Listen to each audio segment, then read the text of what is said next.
Call it dacha, weed, cannabis, or marijuana, claims are being made here and abroad that it can offer relief and even a cure for a range of serious and even life-threatening conditions. And while a number of countries are legalizing the use of medical marijuana, some desperate people are willing to take their chances with the law right now. If you have attention deficit disorder, you can't focus, it's going to help you do your homework better. If you have post-traumatic stress disorder, it's going to make you more comfortable in your own skin. You're not going to have as much easy startle. Your nightmares are going to go away. It has a suppressive effect on a variety of cancers, not only lung, but also brain, breast, prostate, etc. These two American specialists are referring to a single drug that has all these amazing effects. And there are indications that it's also effective in cases of epilepsy, multiple sclerosis, glaucoma, migraines, and asthma. Dr. David Bierman, based in Santa Barbara in California, says he first heard about this wonder drug about 40 years ago. It was too much of a good thing. I figured they got to be pulling my leg. How can anything do all these things? Well, it can. This seemingly amazing drug is prepared from this plant, Cannabis sativa, and is also known as marijuana or dacha in South Africa. Dr. Bierman is one of the leading physicians in the US in the field of medicinal marijuana and has recently published a book on drugs and drug policies. He says despite marijuana's reputation, there is scientific evidence that it is effective against some cancers. I am 100% healthy. I was given 2 weeks to 2 months in July last year. I am 100% cured. 8 years ago, Kim Collins of KZN beat cancer, but last year a large malignant tumor was discovered on her liver. She was immediately put on aggressive chemotherapy to shrink the tumor so that it could be removed surgically. After 3 months of chemo, the tumor had only shrunk by 5%. Kim's oncologist ordered another 6 months of chemotherapy. Kim wasn't willing to continue the ordeal and was only given a few months to live. But her son insisted that she try cannabis as a last resort. Reluctantly, she turned to a herbalist who prescribed taking the equivalent of 1 rice grain of concentrated cannabis oil at a time. Kim, in what form is this cannabis oil when you take it? This is actually what it looks like, Derek. It's a little syringe, and this is how much 1 rice grain is. So what you do is you take 1 rice grain and 1 teaspoon of coconut oil. You mix it together, and what you do is just put your finger in and you rub it in your gums like that. The cannabis oil had an almost immediate effect. It did make all my anxiety go away. I was much calmer, and it took a lot of the pain away. After 3 months on only cannabis oil, Kim had another scan and received amazing news. The tumor had begun to die and could be removed. She's now cancer-free.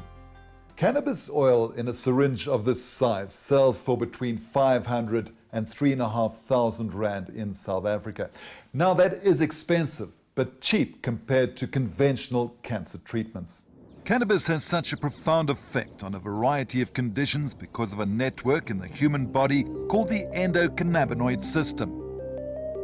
It was first discovered in the 1980s, and it consists of a huge number of receptors in the brain and throughout the body that interact with chemical compounds called cannabinoids.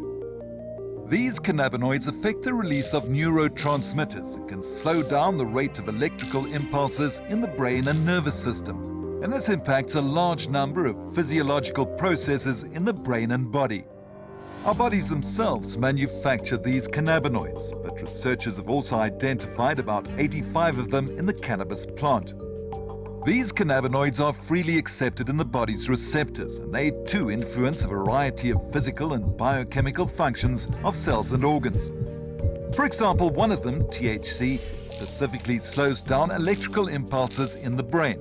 Well, you can see if you have a migraine headache or a seizure, each of which are caused by excessive neural stimulation, that if you slow down the speed of neural impulses, you're going to slow down the amount of neural stimulation.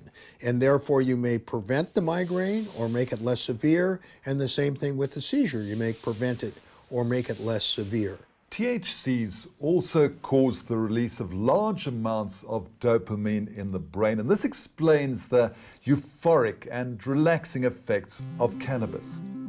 Dr. Bierman says many scientific studies done over the years have begun to dispel some long-held erroneous beliefs about cannabis, one being that it causes brain damage. Where that comes from is an extremely bad piece of research that was done by a drug warrior zealot back in the 70s. This researcher put a gas mask on lab monkeys and pumped it full of cannabis smoke with virtually no oxygen. The monkeys developed brain damage. What we know from real research is that cannabis is neuroprotective. It actually makes your brain cells live longer. And he says cannabis is not addictive. It is not addictive. Can dependence occur with cannabis? Absolutely. How serious is this? Not as serious as dependence on coffee. Now, people say, oh, you mean it's not serious?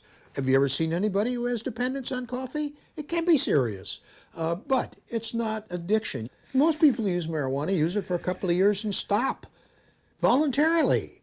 No withdrawal symptoms. This is a controversial opinion, and many mainstream academics and scientists have the opposite view. However, research done at the University of California found that smoking cannabis is not harmful to the lungs. Dr. Donald Tashkin is a pulmonologist who led a major study on lung function and cannabis smoking. The marijuana smokers had essentially normal lung function. There was no evidence of any abnormality that would suggest airflow obstruction. Both Drs. Tashkin and Bierman say that, contrary to popular belief, science has proven that cannabis is not a gateway drug. The use of cannabis does not lead to the use of other drugs. And anybody who knows anything about science and about the brain and about substance abuse realizes that that statement is absurd. It's used only for propaganda purposes. It is true that crack users tend also to be use other substances like marijuana, but that may be due to their underlying personality or their environmental influences rather than marijuana itself predisposing by some chemical or pharmacologic means to the use of other substances. However, various researchers have pointed out that because cannabis is psychoactive, it can have side effects, like intensifying pre-existing psychoses, and there are others. If you had a high dose and you were a naive user, you might become anxious, you might become paranoid, you might even have a panic attack. Those things are not likely, they don't happen often, but they do happen. The therapeutic value of cannabis was recognized millennia ago, with extracts widely used in ancient China, India, and Rome. It was also popular in Europe and the US in the 19th century. At the turn of the 19th to 20th century, it was the third most commonly used therapeutic medication in the United States after alcohol and opium. It was found in many patent medicines. Doctors wrote prescriptions for it. As late as the 1920s, American physicians wrote 3 million prescriptions a year that contained cannabis. But despite its benefits, cannabis was banned in the USA. It was also banned in South Africa in 1928. Propaganda demonized it and depicted it as evil. Innocently they dance, innocent of a new and deadly menace lurking behind closed doors. Marijuana, the burning weed with its roots in hell. Only very recently, and based on what science has begun to reveal about it, has marijuana again been legalized for medicinal purposes in 24 states in the US. In South Africa, the legalization of cannabis for medicinal use is also on the agenda. Several individuals and lobby groups have been petitioning government for this. In February 2014, terminally ill IFP parliamentarian Mario Ambrosini tabled a private member's bill on medical innovation in an attempt to legalize the use of cannabinoids for medical purposes. There is no rational argument for continuing to deprive medical marijuana to people like me who need it. The bill lapsed when he died, but there are initiatives underway in Parliament to reintroduce the bill. And in March this year, the government organized a cannabis roundtable through the Central Drug Authority. Janet O'Donoghue, an activist for medicinal cannabis, was there. And the purpose of the roundtable, the Cannabis Roundtable, was for them to prepare a position paper to present to Parliament, the Health Committee. It was attended by 100 or so people. The central theme of the Cannabis Roundtable was medical cannabis, or cannabis for medical use, yes or no. That was the question that was asked. Following this meeting, a report is now being compiled, and organisations like Janet's are engaging government on this issue. We are proposing to the government a means for them to legitimately, peacefully and successfully roll out legal cannabis in South Africa. But for the moment, in South Africa, any possession of cannabis in any form is illegal, even for medicinal use, and even if it could save lives. Greg Woolley is the herbalist in Durban who assisted Kim with cannabis oil to treat her cancer. But by supplying it, he was breaking the law and was arrested. What have you been charged with? I've been charged with possession and trafficking, merely because I cooperated and I said it was giving it to some patients, so they decided to put the trafficking on it as well. Greg says his experience with Kim's cancer has proven to him that the battle to legalize medicinal cannabis is worth it. When that kind of result comes through, you fall off your chair, truly. And it's the thrill, Derek, of seeing hope come into people's eyes where there was none.